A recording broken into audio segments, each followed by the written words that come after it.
আসসালামু আলাইকুম রহমতুল্লাহ। আত-তাসহিল institute of Bangladesh থেকে সকলকে আন্তরিক শুভেচ্ছা জানিয়ে শুরু করছি। আজকে আমাদের নাহুর 23 নম্বর ক্লাস।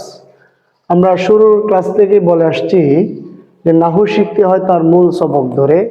নাহুর মূল সবক তিনটি: ইসতিলাহাত, আমেল মামুল, তাআল্লুকাত। ইসতিলাহাত 9 প্রকার, আমেল মামুল 25 করে 50 প্রকার, তাআল্লুকাত হলো 17 প্রকার। আমরা ইসতিলাহাতের ফুল আলোচনা করেছি বিগত ক্লাসগুলোতে, তামরিনও আপনাদেরকে দিয়েছি। আমরা 22 নম্বর ক্লাসে আমেলগুলো মুখস্থ করার জন্য আপনাদেরকে বলেছি, দেখে আসবেন। এখন এই 23 নম্বর ক্লাসে আমেল মামুল 25 করে 50 প্রকার থেকে আমেল 25 প্রকার, এটা আমরা দেখার চেষ্টা করব।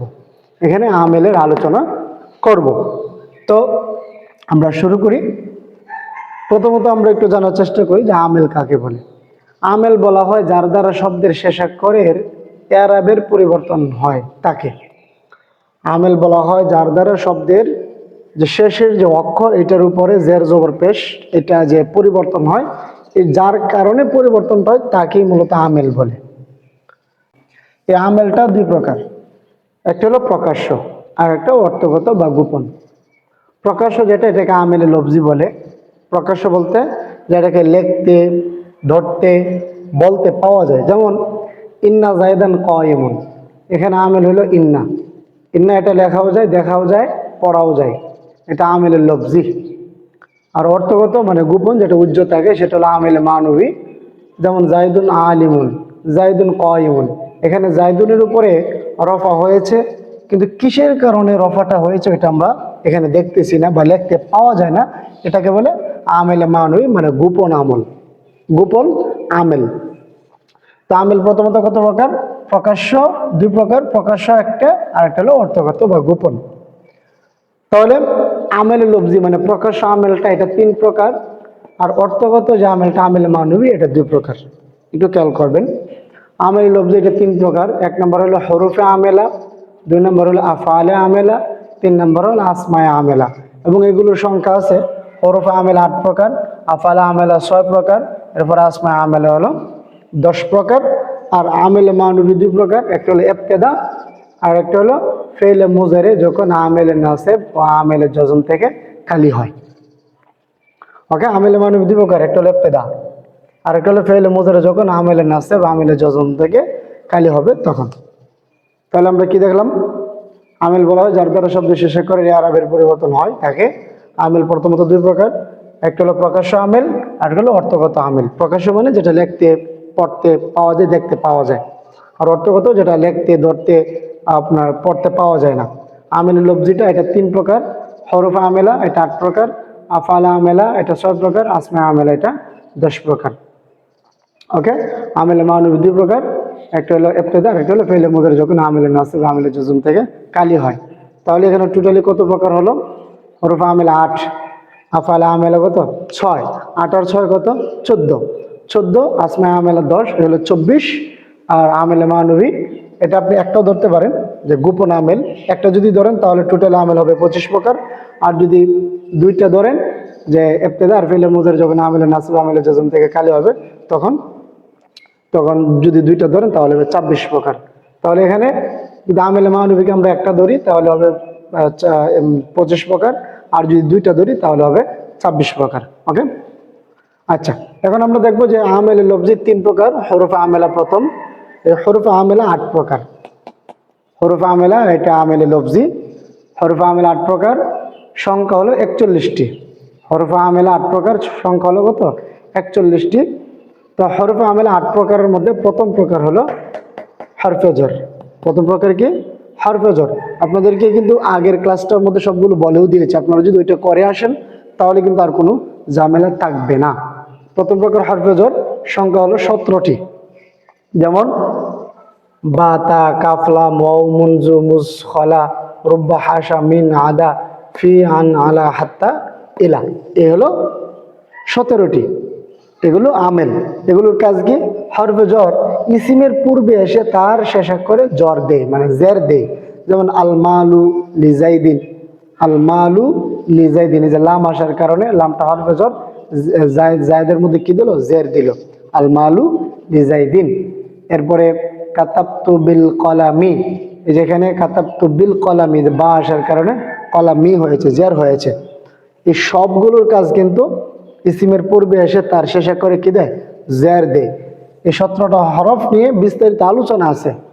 শরহে মেয়াতে আমেলের মধ্যে অনেক আলোচনা আছে, নাওমির কিতাবের মধ্যে আলোচনা আছে যে বা 10টা অর্থে ব্যবহৃত হয়, এরকমভাবে তা একাধিক অর্থে ব্যবহার হয়, কাফ লাম প্রত্যেকটা একাধিক অর্থে ব্যবহৃত হয়। এগুলো আলোচনা করলে অনেক দীর্ঘ হবে। তো আমি এখানে মোটামুটি আপনাদেরকে বলে দিলাম যে হরফে জর যেটা সংখ্যা 17টা, এটার কাজ হইল ইসিমের পূর্বে এসে তার শেষে করে জের দেয়, আল মালুল ইজাইদিন কাতাবতু বিল কলামি। দ্বিতীয় প্রকার হরফে আমেলা 8 প্রকারের। দ্বিতীয় প্রকার হলো হরফে মুসাব্বা বিফিল। হরফে মুসাব্বা বিফিল এর সংখ্যা হলো 6টি। যেমন ইন্না, আন্না, কান্না, লাকিন্না, লাইতা, লা আল্লাহ। ইন্না, আন্না, কান্না, লাকিন্না, লাইতা, লা আল্লাহ। এই 6টা হলো হরফে মুসাব্বা বিফিল। এই হরফগুলো মুবতাদা ও খবরের পূর্বে এসে মুবতাদাকে নসব ও খবরকে রফা দেয়। যেমন ইন্না জাইদান কয়মুন, এখানে ইন্নাটা জাইদুন কয়মুনের শুরুতে আসার কারণে, ইন্না আসার কারণে জাইদান কয়মুন, মানে মুবতাদার মধ্যে কি হয়ে গেছে, নসব হয়ে গেছে, আর যেটা খবর এটার মধ্যে হয়ে গেছে আর রফা। আপনারা আমলটা বুঝতে পারলেন কিনা? প্রথমত আপনাদেরকে আগের ক্লাসে দিয়েছে আমেলগুলো মুখস্থ করবেন। আমেলগুলো মুখস্থ করলে এই ক্লাসে আপনারা প্রত্যেকটা প্রকারের আমেলের প্রত্যেকটা প্রকারের এখানে আমলও কিন্তু আপনারা জানতেছেন। তো আমরা বিস্তারিত পরবর্তীতে বলার চেষ্টা করব। তো এখানে আমরা আমেলের লফজির হরফে আমেলা দেখতেছিলাম 8 প্রকার থেকে 2 প্রকার দেখলাম, হরফে জর এবং হরফে মুসাব্বা বিফিল 2টা দেখলাম। আরও রয়েছে আমাদের হরফে আমেলার 6 প্রকার, এগুলো আমরা এখন দেখব। তো আমরা দেখতেছিলাম হরফে আমেল 8 প্রকার। হরফে আমেল 8 প্রকার, 8 প্রকার সংখ্যা হলো 41টি। এর মধ্যে থেকে হরফে আমেল 8 প্রকারের আমরা প্রথম 2 প্রকার দেখেছি, হরফে জর এবং হরফে মুসাব্বা বিফিল। 3 নম্বর প্রকার হলো মাওয়ালা আল মুসাব্বাতানে বিলাইসা। মাওয়ালা যেগুলো লাইসা এর সাথে সাদৃশ্য রাখে। মাওয়ালা এগুলো লাইসা এর মতো নেতিবাচক অর্থ দেয়, আমলের দিক দিয়েও সাদৃশ্য রাখে। এই কারণেই যখন মাওয়ালা লাইসের সাথে সাদৃশ্য রাখবে অর্থ, নেতিবাচক অর্থ দেওয়ার ক্ষেত্রে এবং আমল করার ক্ষেত্রে, তখন এগুলোকে মাওয়ালা আল মুসাব্বাতানি বিলাইসা বলা হয়। এই সংখ্যা হলো 2টি, যেমন মাওয়ালা, মা লা, এই 2টা। এই 2টার আমল কি? এই 2টার আমল হলো মাওয়ালা, এই 2টা মুবতাদা ও খবরের শুরুতে এসে মুবতাদাকে রফা দেয়, খবরকে নসব দেয়। মুবতাদাকে রফা এবং খবরকে নসব দেয়। যেমন মা জাইদুন কয়মান, আমরা কিন্তু হরফে জর পড়েছি, তার আমল ছিল ইসিমের পূর্বে এসে শেষে কি দেয়, জের দেয়। আর আমরা হরফে মুসাব্বা বিল ফিল পড়েছি, যেগুলো মুবতাদা খবর শুরুতে এসে মুবতাদাকে নসব দেয়, খবরকে রফা দেয়। আর এটা হলো মুবতাদা ও খবরের শুরুতেই আসে, কিন্তু মুবতাদাকে দিবে রফা, খবরকে দিবে নসব। মা জাইদুন কয়মান, মা জাইদুন কয়মান। ওকে, তো মা আল্লাহ, মা আল্লাহ এই 2টার মধ্যে একটু পার্থক্য আছে, আমরা পার্থক্যটা একটু জেনে নিই। মা ও আল্লাহ এই 2টার মধ্যকার পার্থক্য হলো, মা এটি মারেফা ও নাকেরা উভয় ক্ষেত্রেই ব্যবহার হতে পারে। মানে মাটা মারেফা শুরুতেও আসতে পারে, নাকেরা শুরুতেও আসতে পারে। যেমন মা জাইদুন আলিমান, মা এটা জাইদুন, এটা মারেফা শুরুতে আসলো। আবার মা রজুলুন মা শিয়ান, এখানে মাটা রজুলুন নাকেরা এটার শুরুতে আসলো। আর লা এটি শুধু নাকেরা এর ক্ষেত্রে আসে। যেমন লা রজুলুন আফদলু মিনকা, এই লাটা কখনো মারেফা শুরুতে আসে না। লা রজুলুন আফদলু মিনকা, লাটা আসলো যে রজুলুন নাকেরা এটা শুরুতে, লা জাইদুন এরকম হবে না।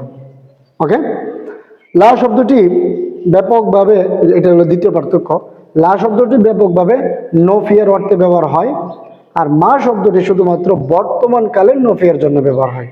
মানে লাটা ব্যাপকভাবে এটা নফির জন্যই, সব মাঝি মোজারে সব ক্ষেত্রে ব্যবহার হয়। আর মাটা যেটা, এটা শুধুমাত্র বর্তমান কালের নফির জন্য ব্যবহার হয়। এই 2টা ছিল মাওয়ালা এর পার্থক্য।